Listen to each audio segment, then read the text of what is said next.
Most of the time, the victim is being threatened regularly by the abuser that if she ever leaves, he will kill her. And likewise, the reason it's not reported is because they're told by the abuser, if they ever call the police, they will kill them. So again, that fear that they have is very real. Now let's look at this scenario. Let's say the victim calls the police, they show up, they arrest the abuser, they find probable cause to arrest him. For example, the victim has bruises, the kids are crying and saying, "Daddy hurt mommy," and the house is in disarray. The police then arrest the abuser and take him off to jail. And he's going to be held on a no bond status for 24 hours and is not allowed to bond out before his initial appearance before the judge, which is usually the next day. If the victim has filled out a victim notification card, she will be notified by the jail that the abuser is going to be released. Now, hopefully, the victim has a place that is safe to go to, a relative or even a domestic violence shelter if that's necessary. But what if she doesn't? What if she's so riddled with fear that he is going to make good on his threat to kill her when he gets out? She can't even make a decision. Like the frozen deer when he sees the headlights. So, you can see there's so many layers and variables to this topic. Likewise, there are many reasons why victims don't leave abusive relationships and why it goes unreported. Now, let's talk about some of these reasons more in detail.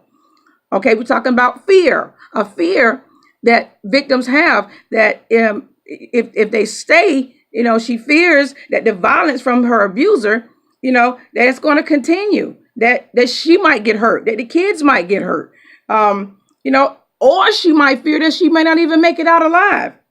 The difficulty accessing accommodation to provide transitional support and safety for herself and her children. Lack of real alternatives for employment and financial assistance, especially for victims with children.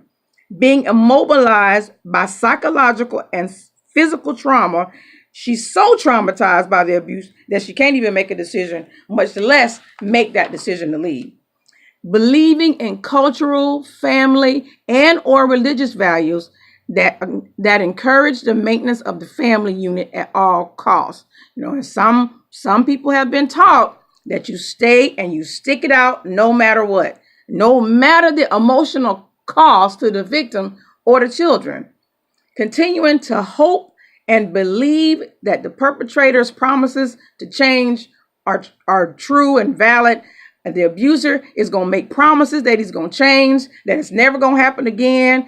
And she so desperately wants to believe that she gets sucked right back into it, hoping that he's going to change, trusting him again. And then he starts right back with the abuse once he's gained that trust. And then there's self-doubt.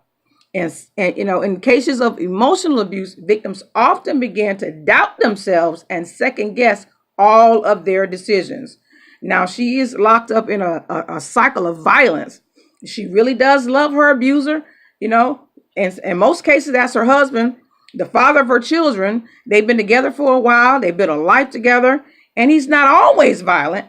And those are the times that she lives for. Those are the times that she hopes for. She fears the batterer, believing him to be almost godlike because that is how he has groomed her to be. And even if it's a neighbor who reports the abuse to the police, the abuser will take it out on the victim.